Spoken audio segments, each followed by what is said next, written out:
Teams are proceeding toward a launch on Wednesday, November 16th during a 2-hour launch window that opens at 1:04 a.m. Eastern Time. Here to give us an update on the countdown and launch operations, as well as today's mission management team meeting, are Jeremy Parsons, Deputy Manager for the Exploration Ground Systems Program at NASA's Kennedy Space Center, and Mike Serafin, Artemis-1 Mission Manager from NASA headquarters. Jeremy and Mike will share a few opening remarks, and then we'll take questions. Reporters on the line can enter *1 on your phone to be entered into the question queue at any time. Jeremy, we'll start with you. Good evening. Thank you, Catherine, and thank you for the folks that have interest on the call here. So per plan, the team was on console for call to stations at 1:24 a.m. this morning. Countdown to, so far is proceeding very well, and we are on schedule. So what have we been doing since the discussion in the conference last night? So last evening, we powered up the vehicle. We ran a series of what we call program-specific engineering tests, or PSETs. It's basically integrated vehicle testing, and all was nominal. So it was a very thorough checkout of the vehicle. Everything's looking really good. On the mobile launcher, we're getting panels and valves all configured for cryo loading. We filled the sound suppression and ignition overpressure tank, the big water tank out at the pad. And then we've brought up power on Orion, the upper stage ICPS, and core stage. So they've all been powered up at this time. And we're going to remain with those up for the remainder of launch countdown. We also have been working in troubleshooting of the J8 connector that was discussed last night. I'll give you a little bit more details on that in just a minute, but before I do that, I'm going to go through what you can expect tonight and into tomorrow in terms of launch countdown.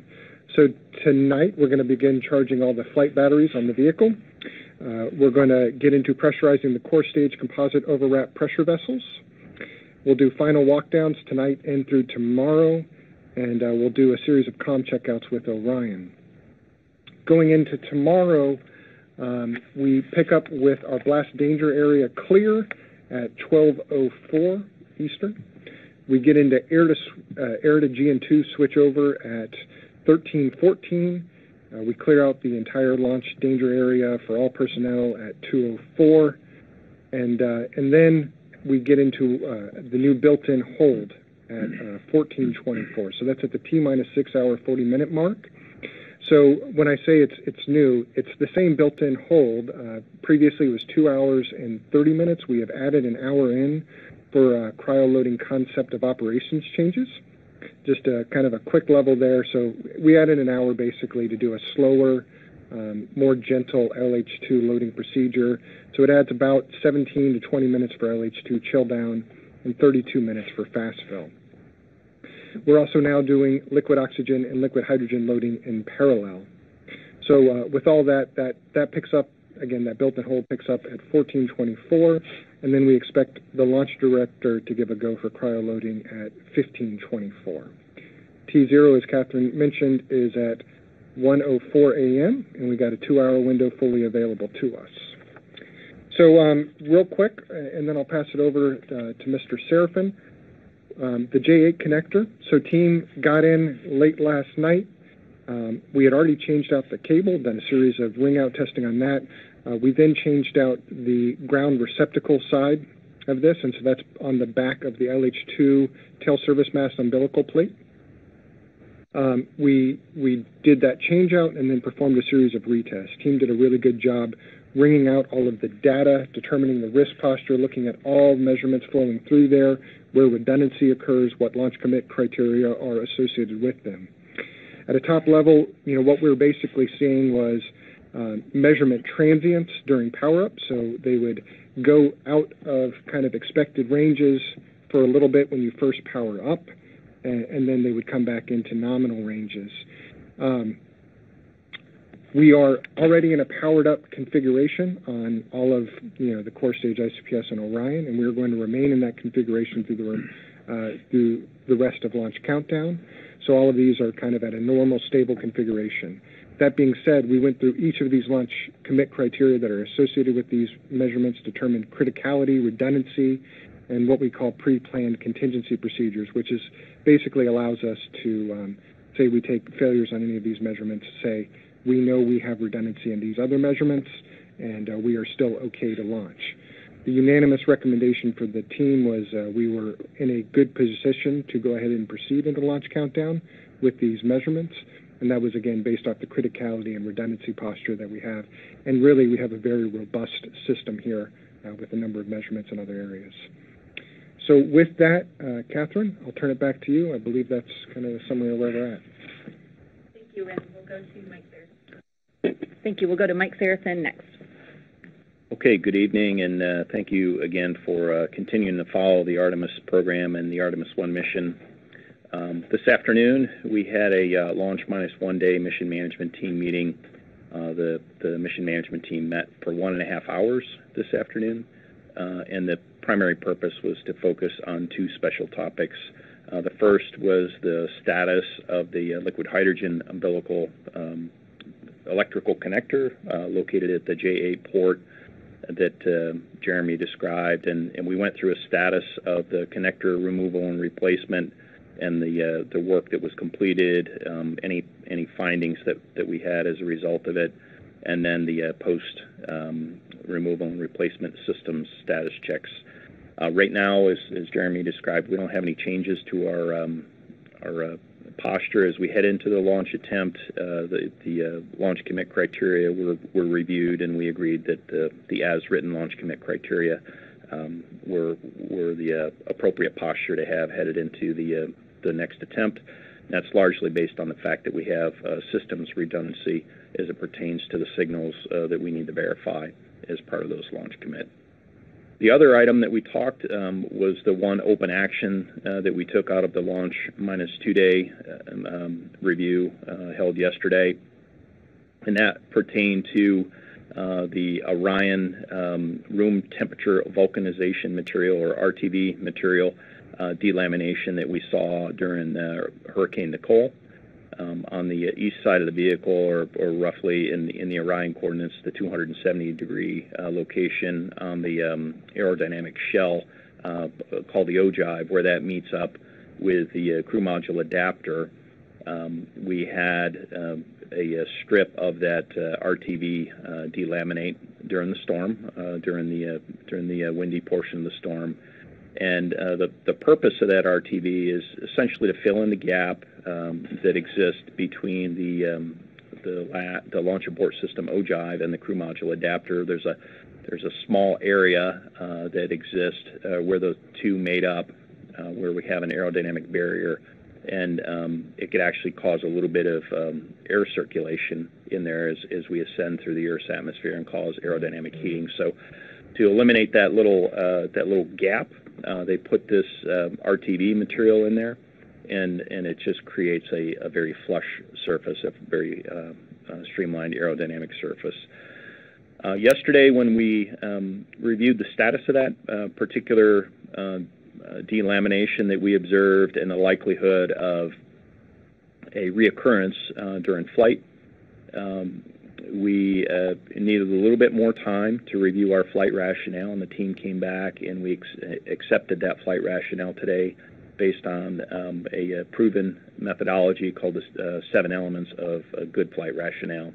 And we looked across the entire vehicle stack from the Orion spacecraft all the way down to the base of the stack, and we agreed that the risk was bounded by current hazards and hazard reports that we have out there well before, that were established well before the agency flight readiness review, and when we accepted our risk baseline at the agency flight readiness review. So we went through that today, and we closed that action item, and we accepted that flight rationale, and it just was one of those circumstances yesterday where the team needed a little bit more time to assess our overall risk posture and to understand this new issue that had occurred earlier or mid last week as a result of Hurricane Nicole. So we went through that. I asked if there were any dissenting opinions. There were none, and we accepted that flight rationale. So that was the purpose of today's launch minus 1 day mission management team meeting. We are proceeding to the next decision gate to set up for the November 16th launch attempt, as Catherine indicated at the outset. So there's no change in our plan to to attempt to launch on the 16th. The next decision gate occurs tomorrow afternoon at 2:30 in the afternoon Eastern, and that's our tanking decision gate, and we'll get together again as a mission management team. So with that, that was the outcome of our meeting today, and we look forward to do the tanking tomorrow afternoon, and I'll pass it back to you, Catherine. Thank you. We'll now begin our question and answer session and take questions from reporters on the line. Those on the phone can press *1 to be entered into the queue at any time, and press *2 if you'd like to be removed from the queue. Your lines are on mute now, and the operator will open and close your mic when we come to your question.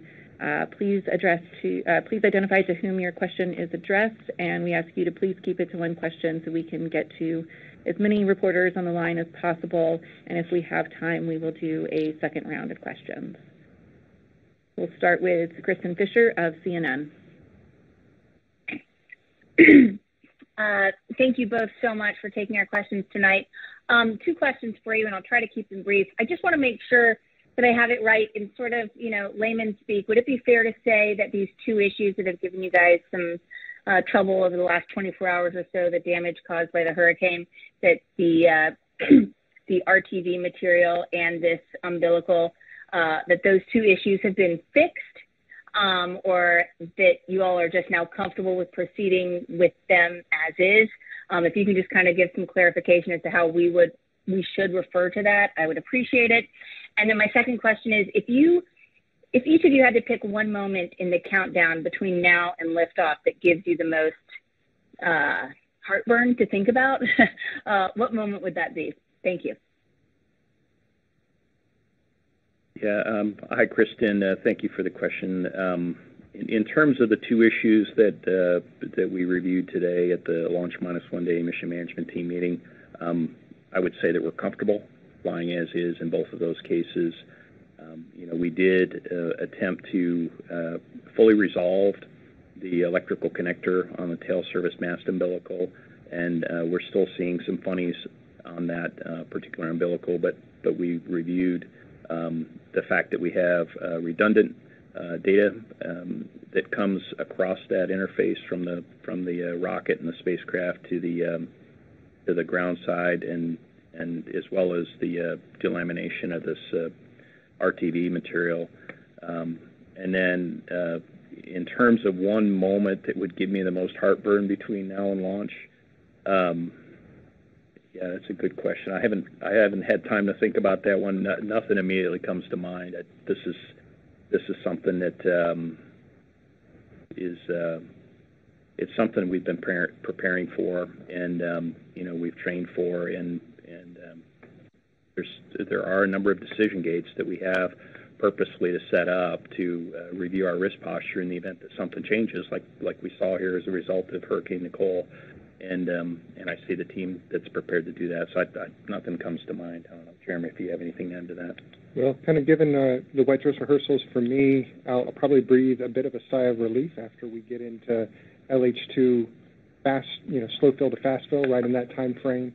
I feel very confident in the procedures that we've worked, but that'll be one of those things where I think it'll be a big milestone once we really get into a steady state fill of LH2. And so that'll be around 4 p.m. or so tomorrow afternoon. And so that'll be something I think we'll all be watching closely. Thank you. Our next question is from Marcia Dunn of the Associated Press. Yes, hi. Mike, I'm trying to get a better understanding of the RTV, comfortable flying as it is. Is it that you don't think any more might come off, or if it does come off, that it won't hit the rocket, or if it does hit the rocket, it won't do big damage? I mean, what's your thinking along the lines of risk in that regard? Thanks. Yeah, Marcia, that's a great question. There is a small likelihood that more RTV could come off the vehicle, but we do have flight rationale that supports that. In order to have an issue in flight, first of all, we need additional RTV to be released, and then it needs to impact part of the vehicle, and that vehicle element has to seek what we call critical damage, and there are limited components that could be exposed to that just due to what we call debris transport and where these objects are relative to where the RTV would be liberated from. So we look at things like, is this within our experience base? Are there self-limiting aspects of this particular material and material release? And we do have self-limiting aspects, like the fact that it is going to tear because it is very pliable, and when it gets into the airstream, it's not going to come off as one really long piece. It will basically break into smaller pieces. And then we do know that this particular material has a very low lift coefficient when you look at it aerodynamically because of how pliable it is. We actually had a witness sample in the meeting today. It was about 12 inches long, and I believe that we've also posted photos online of where we've lost the material for the general public to help understand what the material looks like. And it is very thin. It is relatively lightweight, and it is very pliable. And this low lift coefficient, the fact that we have a physics-based explanation, the fact that it has self-limiting aspects, the fact that we have an experience base of flying with this material, and not just on Orion, but with other programs. RTV is a very commonly used aerospace material, but we also flew ascent abort test number 2. We flew exploration flight test number 1. We had RTV in a very similar area in both of those test flights, and we did not see material at this same interface liberated during the aerodynamic flight there. So we do acknowledge that there is a non-zero chance that we could have additional liberation of RTV in flight, and that there is a possibility that it could impact a different area of the vehicle downstream of Orion. We know what those areas are. We looked at it all the way down the stack. The most likely area to have the RTV impact the Orion vehicle is on the launch vehicle stage adapter.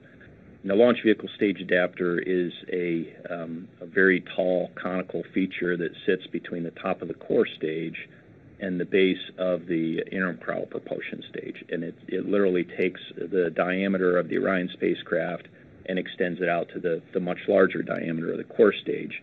And just the fact that much larger area is there, that becomes the most likely area. The LVSA is a very robust piece of hardware. It weighs about 10,000 pounds, and it is used to translate the 8.8 million pounds of thrust at liftoff of the boosters and the RS-25 engines up into the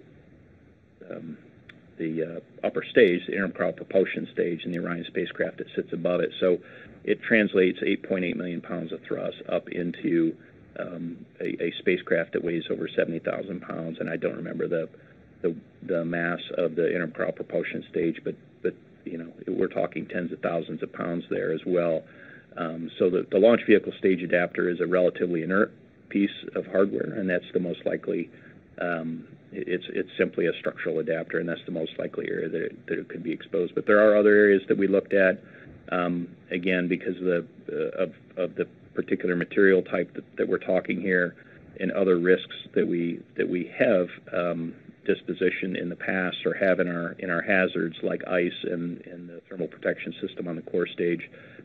We considered this to be bounded and within an acceptable range of risk. So that was our flight rationale.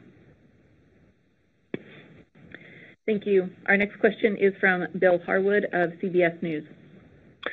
Yeah, hey, thanks. I'd just like to follow up on Kristen's earlier question to Jeremy.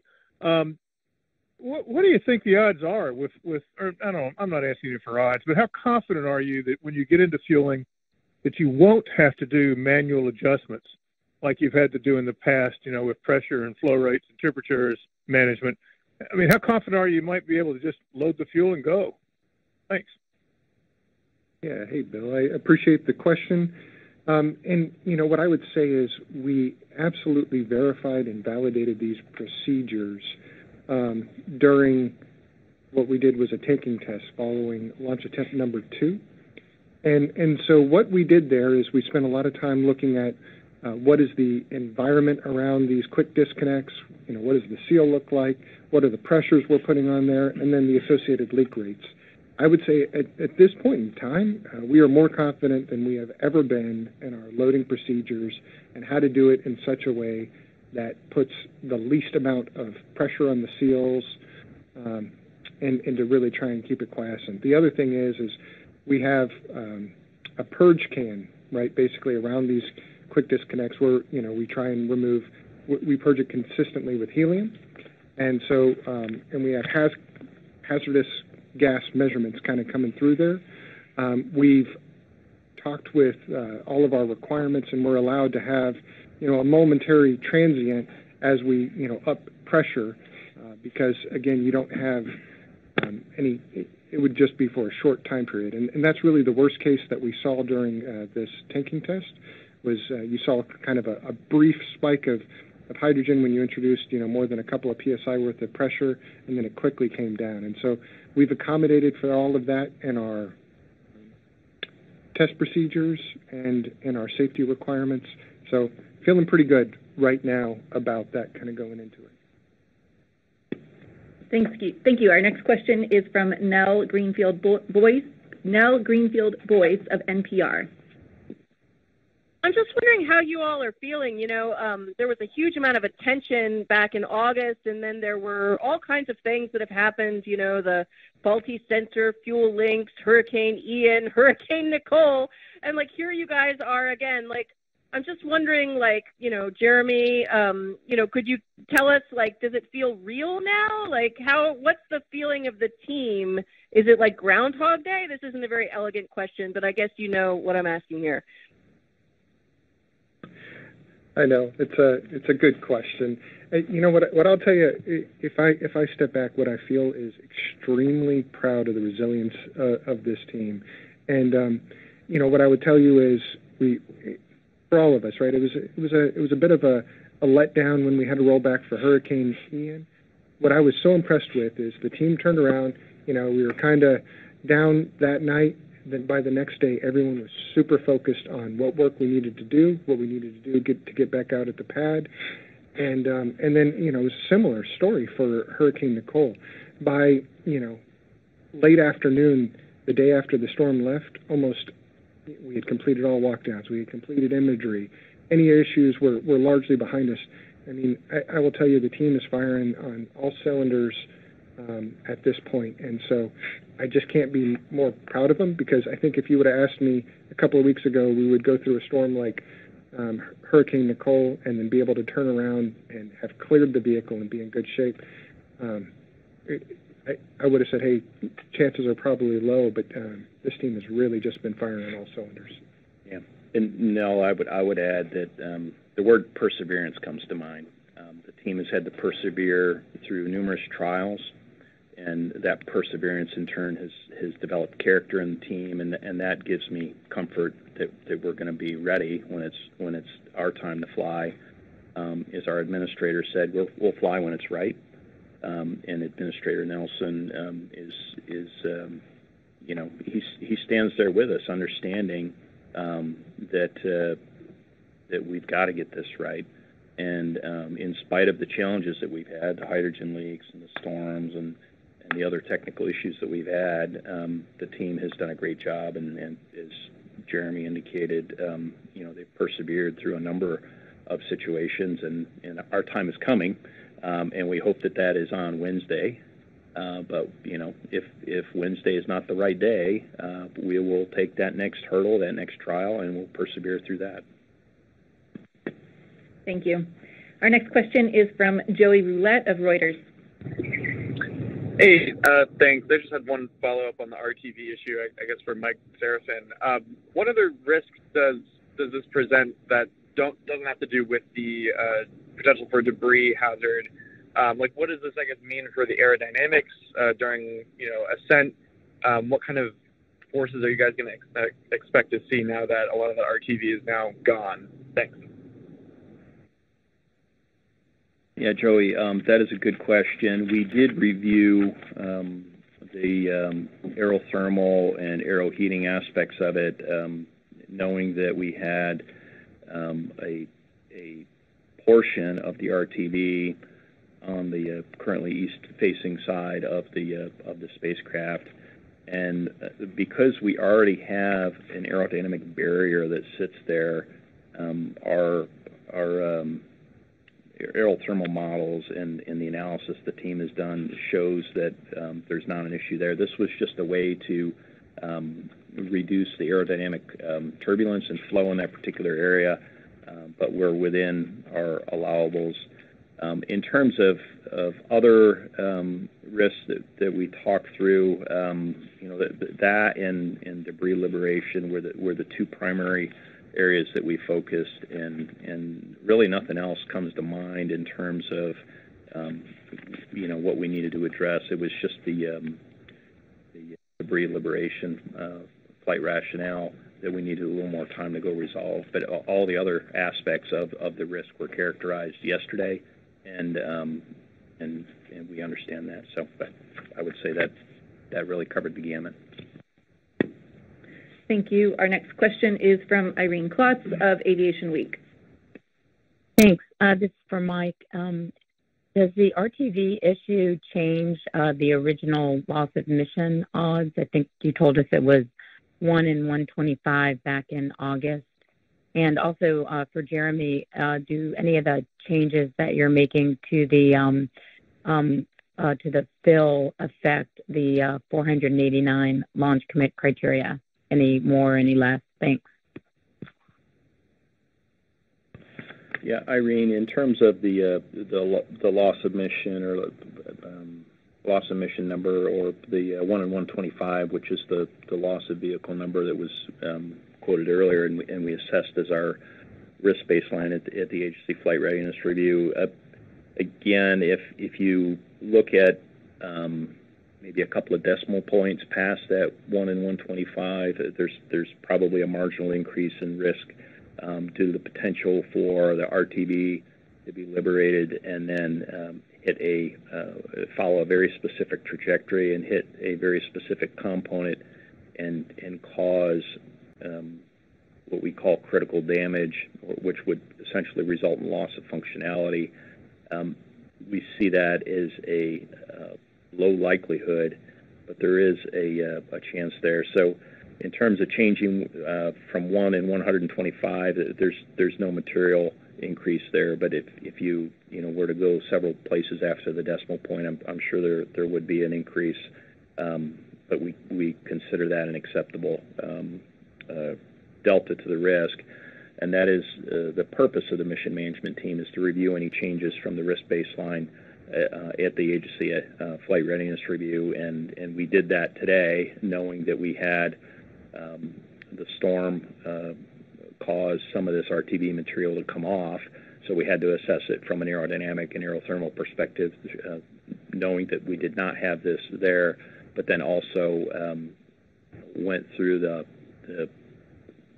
hypothesis that more could be liberated during the ascent phase, knowing that we had some non-conformances there from the storm. So again, I would say there's no material change in that 1 in 125, and I'll let Jeremy answer the second part of your question. So, Irene, in terms of LCCs, I will have to verify. I don't believe we changed any LCCs as a result of the loading procedure, but I will verify just so I'm not giving you kind of any bad information. At a top level, it doesn't increase our risk posture. The primary downside with kind of the longer LH2 loading procedure is just additional commodity usage, and what we put into place was careful analysis to make sure we can get through the load, get through the full 2-hour window, and then we have a full replenishment schedule in place in the event of a scrub. And so that's just basically orchestrating along those lines. And really, after a couple of those wet dress rehearsals and initial attempts, we have a very, very good feel for our models on commodity usage. And so that was the primary downside by extending that out. Thank you. Our next question is from Jeff Faust of Space News. Good evening. Question for Mike Serafin. You mentioned the launch vehicle stage adapter is the most likely component that might be hit by any RTV material that delaminates during flight. What are examples of less likely but potentially more serious impacts? Are there other components that are more vulnerable to an impact that might cause some of the critical damage that, while unlikely, is potentially theoretically possible? Hi, Jeff. Thanks for your question. Yes, we did look at less likely areas. Again, if you look kind of nose on at the rocket as if it's literally flying right at you, and you have this RTV at the nose of the rocket, and a piece of it were to come off, you need to look at the surface area that's downstream, and as a piece comes off, really the only area or time frame that we're exposed to having enough energy where the mass of any RTV, if it were to follow a very specific trajectory and impact the vehicle downstream, is in the Mach 2 to Mach 3.5 range, or about 80 to 100 seconds in the flight. So now if you look at it, that's your narrow window of exposure where you have enough energy, where the rocket is accelerating fast enough, but there's enough atmosphere to slow down anything that comes off enough that you have enough impact energy. The areas from highest probability to lowest probability were on the launch vehicle stage adapter, simply because it is a large diameter change from the diameter of the spacecraft to the diameter of the core stage. The next most likely area were the inner areas of the boosters, the solid boosters, and when I say the inner area, the areas that are closest to the core stage, because if you're looking at the far side of the boosters, the ones that are pointing away from the core stage, there's no risk of this RTV impacting the booster. So booster was considered moderate relative to the LVSA. And then the core stage and the interim cryo propulsion stage were seen as low probability. There were some specific areas on the interim cryo propulsion stage that we looked at, specifically the systems tunnels that are small aerodynamic protrusions where we run some wires and cabling up the sides of the stage. And then similarly for the core stage, there's cable trays and some systems tunnels there. The boosters were considered moderate probability, mostly because of some very specific areas. The separation motors at the very base of the booster that are used to provide the separation function. So those were the areas that we looked at. All of those, again, were enveloped by other known debris sources and other hazards and risks that we had. We just needed a little bit of extra time to take this previously, or the RTV delamination that we saw from the storm, and we wanted to verify that was within our experience base, and we did that today. So I hope that answers your question. Hey, just one quick go back for Irene. I did verify there was no changes to any LCC as a result of the LH2 loading procedures. Thank you. Our next question is from David Curley of the Discovery Channel. Thank you very much. Mike Serafin, we've been doing these calls for 18 months now. We've gone through the green run. We've gone through tanking tests, a couple of launch attempts, a couple of storms, hydrogen leaks. It seems, and this is a terrible question to ask an engineer, and I'm sorry, it seems like you're in a good spot. What does your gut tell you? Are you going? David, I'll know the answer to that question, in the early hours of Wednesday, the 16th, if we're going to go. We are going to set up, and we're going to do our best, and we're going to try on Wednesday. That said, if if we have an issue that occurs that would cause us to meet one of our no-go criteria, it may not be our day. As I've discussed before, we really have three buckets of criteria that could cause us to be no-go. Our launch commit criteria, our technical must-meet criteria, the 489 launch commit criteria. We have range safety criteria in the interest of public safety, and if we had somebody out there or a situation that there was a range safety risk that was not handled or managed, we may have to halt. And then weather, relative to meeting our weather criteria. On Wednesday, we have a very favorable weather forecast. We've seen very favorable weather forecasts turn into no-go conditions in the past. I hope that's not the case, but we've also seen very poor weather forecasts turn into a go and launch. So, the answer to your question is like trying to predict the weather or predict, whether we're going to meet all these technical criteria. We're going to go when it's right, but we're going to give it our best shot on Wednesday, and we're set up to do that. I'm hoping that all the systems line up, the weather lines up, and the range lines up, but we're not going to commit this vehicle until it's time. Thanks.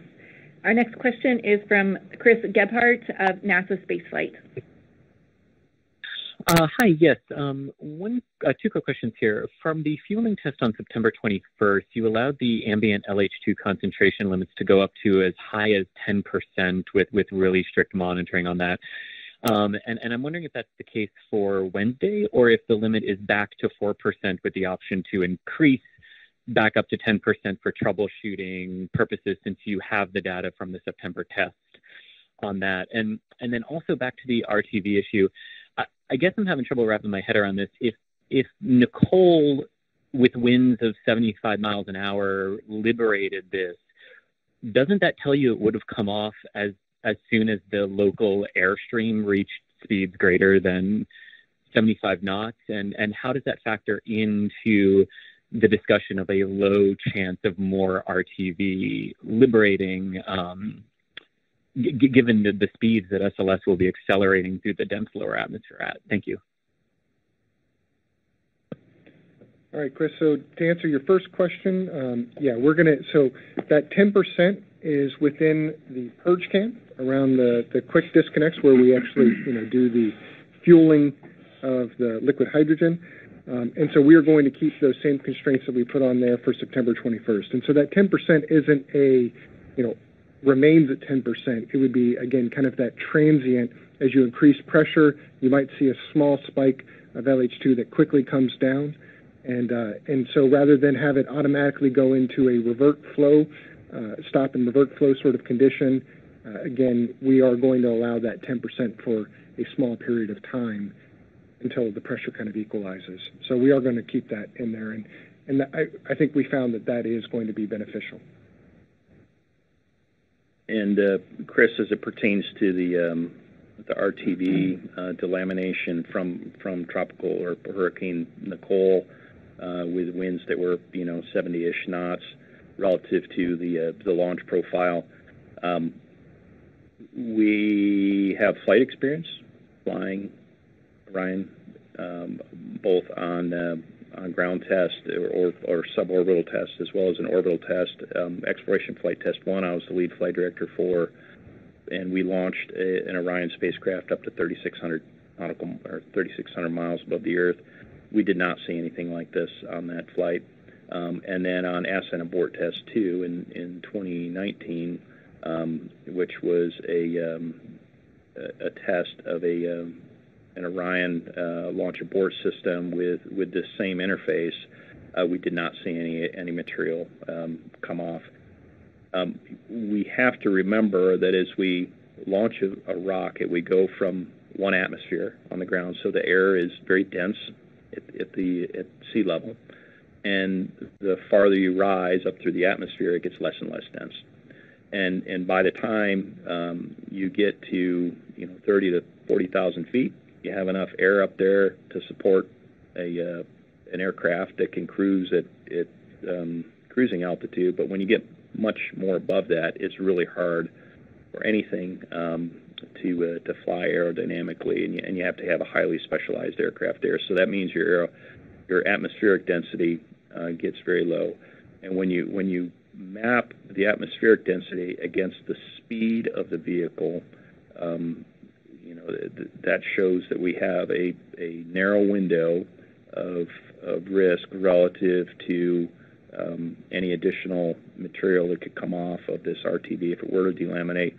But the fact that we have the other roughly 270 degrees of the 360-degree circumference of the spacecraft out there, where we haven't seen any issues from the coal.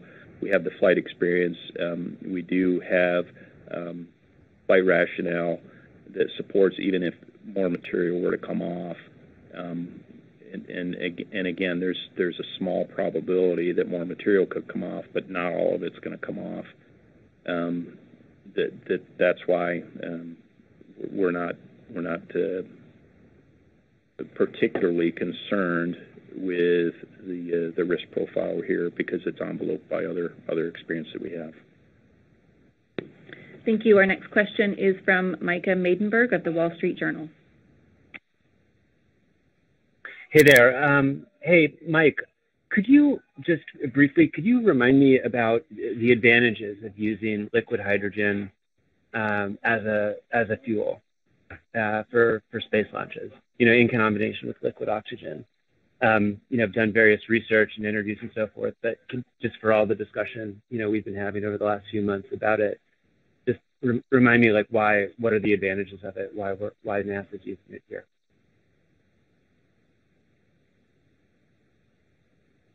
Jeremy, you want to take a crack at this one? I mean, so from a ground perspective, right, liquid hydrogen can be slightly more difficult. What this vehicle has been absolutely optimized for is putting mass into lunar orbit, right? And so that's what you get with liquid hydrogen is very robust performance in getting mass around the moon. And so, this vehicle was designed for deep space exploration. It wasn't designed to put satellites or vehicles into low Earth orbit. It was designed for kind of deep space exploration. And so what you get with liquid hydrogen is the best performance around that, along with a lot of history on the RS-25s. So, Mike, that's kind of my initial take. Yeah. No, I think you hit it, Jeremy.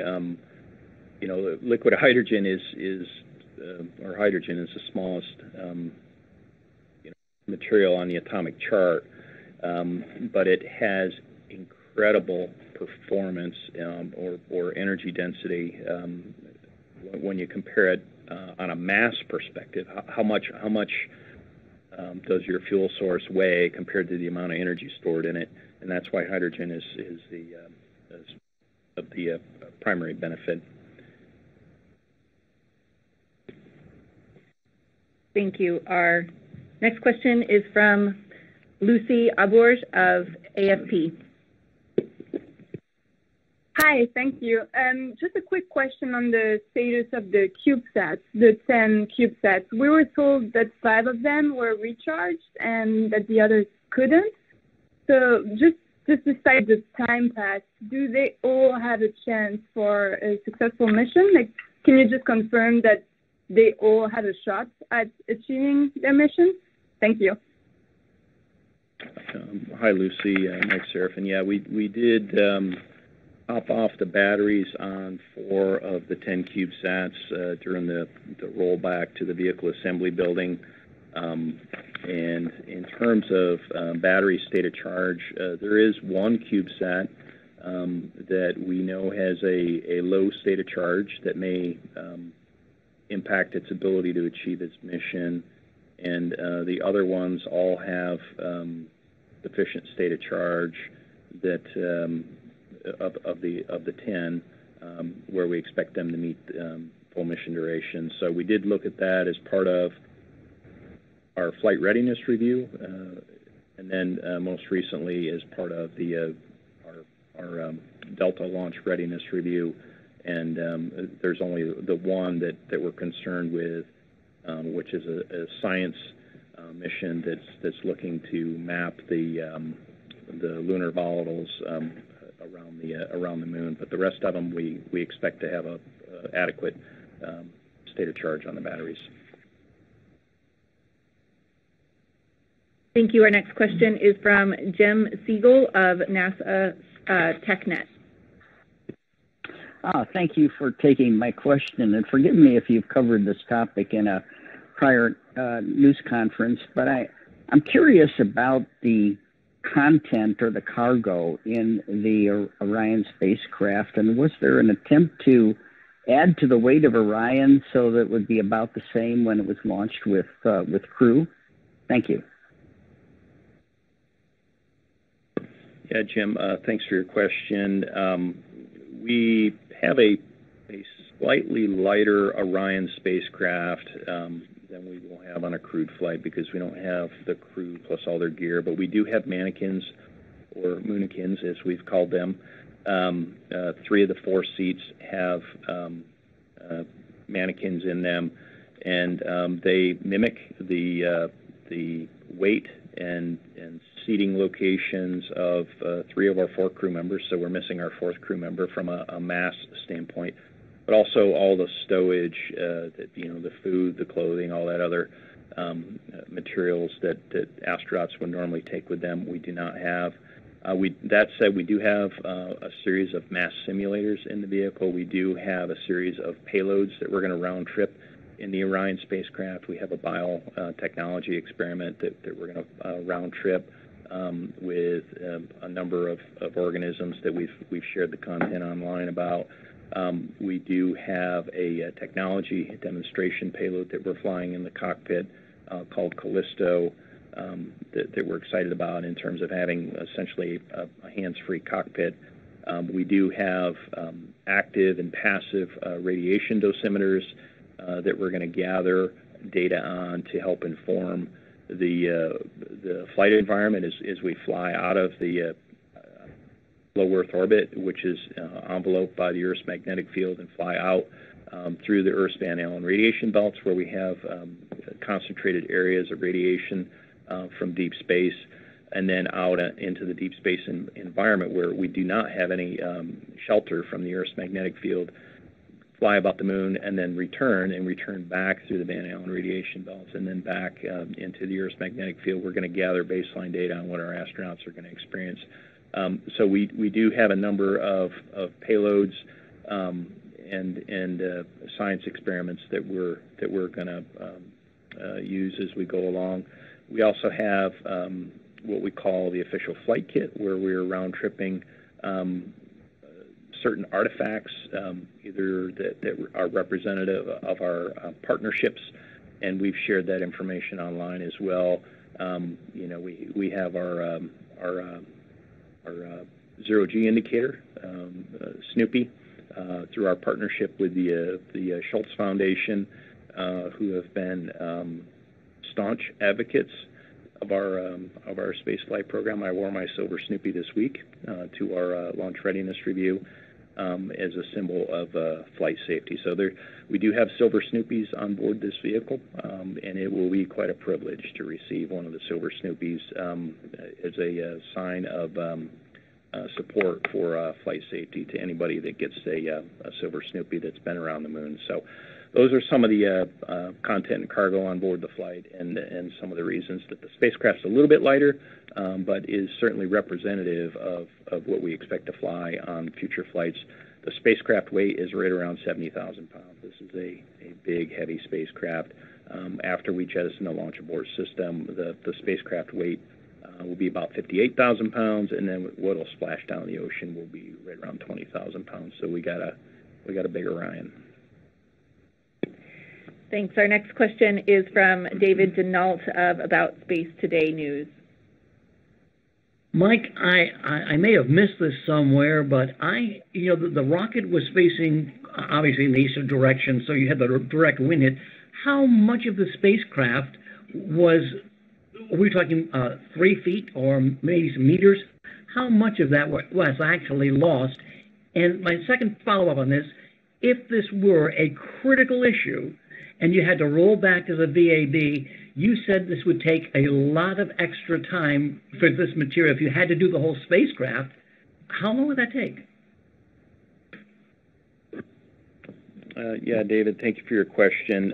In terms of how much of the RTV material was lost at the pad as a result of Hurricane Nicole, it was isolated to the windward side, so the direction that the wind was blowing from, which was basically facing the beach, or the eastward direction. If you're looking at it from the Orion coordinate system, it was kind of centered on the 270-degree location. It was in total, it's about a 10-foot long strip. We know that it was not released all at one time. We have video of confirming that, because of the pliability of the material, and again, because it has a very low lift coefficient, that it has self-limiting aspects, and it literally tore off in little strips as the wind grabbed it and created a little bit of lift. So we know in total it was about a 10-foot strip that was released in pieces. In terms of how long it would take, I don't remember commenting on how long it would take. We do not have access at the launch pad to repair this particular location, but it would take the time to roll back, gain access in the vehicle assembly building, time to apply the material. It also requires a curing, kind of like when you put caulk or paint up, it requires time to dry. And then we would have to remove access and then roll back out to the launch pad. So there is a finite amount of time it would take to do this. That really did not factor into the flight rationale or risk acceptance discussion. The risk acceptance was strictly based on, do we understand what's going on here, and do we have flight rationale? Thanks. We've got time for a couple more questions. We'll take the next one from Jim McKenna of Aerospace Tech Review. Thank you. This one is for Mike. The leak on the LH2 line the last time, if I recall correctly, was caused by a valve command error that led to the line getting overpressurized to 60 psi. What has been changed in the procedures to prevent an occurrence of that type? Yeah. Hi, Jim. I'll start, and Jeremy can add anything here that I may have missed. But we don't know definitively that the inadvertent overpressure of the liquid hydrogen line at the start of launch attempt number 2. We don't know definitively that was the cause of the liquid hydrogen leak at the 8-inch quick disconnect. What we do know is that when we demated and reviewed the seal at that quick disconnect, that there was evidence of, we know that there was an indentation on the seal, and it was consistent with either ice or foreign object debris. We did not find foreign object debris, and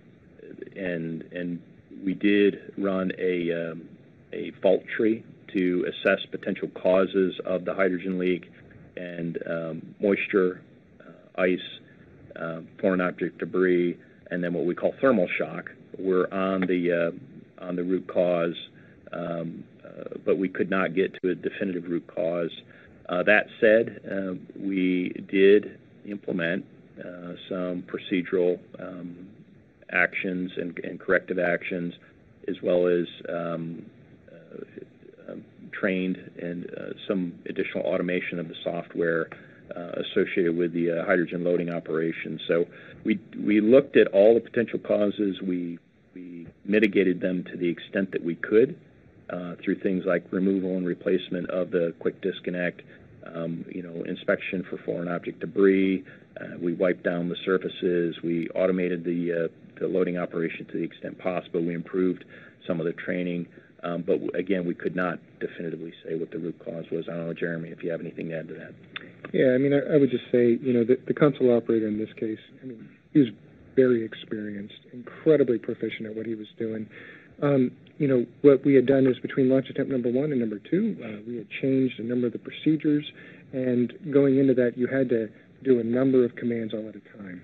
What we've done since then, because again that increases possibility of error, is we basically put controls where on the command console you basically can only command one of those things at a time, and everything else is locked out.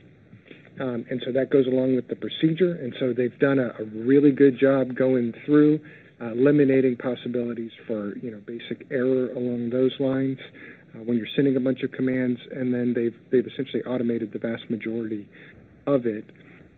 We're also, again, in this case, when that command was sent, we didn't violate the what we call ICD, or essentially the requirements, specifications for that specific duty, but you still did get a pressure transient. And so what we're really focusing on, and what we validated during the tanking test, was kind of a very slow, methodical raising of pressure incrementally over a long period of time that then really decreases any of those pressure transients on the quick disconnects. And so, again, that was validated, and we're utilizing the same procedures that we did on that September 21st test. Thank you. We probably have time for just one more question. We'll take a question from Ken Kramer of Space Up Close. Hi, thank you for doing this, and good luck with the launch. I would like to ask about the rolling back Artemis. Can you talk about? You said it was riskier to roll it back and have it on the ground versus being on top of the pad. Why is it more risky on the ground rolling it back versus or stopping there versus keeping it on top of the pad? Thank you. And it's a good question. So I think kind of one way to start is that the analyzed loads seen during Hurricane Nicole were less than what the vehicle sees during a roll out and roll back. And so kind of at a top level, those are some of the higher load cases on the vehicle whenever you roll in and roll out. And so so that was one thing. There was a couple of things in the decision. We are single string on the crawler transporter, which means you basically only have one crawler transporter. While it is very robust and we have spares and we have a number of things along those lines, if we began to roll back and winds were expected to pick up within, I don't remember the exact time frame, but there was a window where the winds weren't expected to be high, but then they quickly picked up. So if you rolled back and then you had a shoe on the crawler fail or a propeller motor or something like that, there was a not insignificant chance that you could be on the crawlerway when winds exceeded your requirements or lightning rolled in. And again, when you kind of looked at what were the worst case expected conditions out at the pad versus potentially being stuck on the crawlerway, those were some of the decisions involved in the risk trade there in terms of writing it out. We did look very carefully at what were the worst expected conditions and ensured we were well within our design envelopes for all of those cases. Yeah, Jeremy, I think you said it really well. Ken, obviously the best place to be in a storm is in the VAB. The second best place is at the pad. The worst place to be is stuck out there on the crawlerway. And as Jeremy outlined, we had a risk versus risk trade, and there was some uncertainty in the forecast. And we know that the loads that the vehicle could handle by design at the pad, just sitting there at the pad hard down, are higher from a wind standpoint than if we're rolling, because you need to account, when you're rolling, you need to account for the loads. The analogy that we've discussed is kind of like being in a pickup truck going down a bumpy road. When you're on the crawlerway, you do impart loads on the rocket. Granted, you aren't moving very fast, but there are loads there, and you need to subtract that out from any wind conditions that you're going to see, and the winds that were forecast at the time,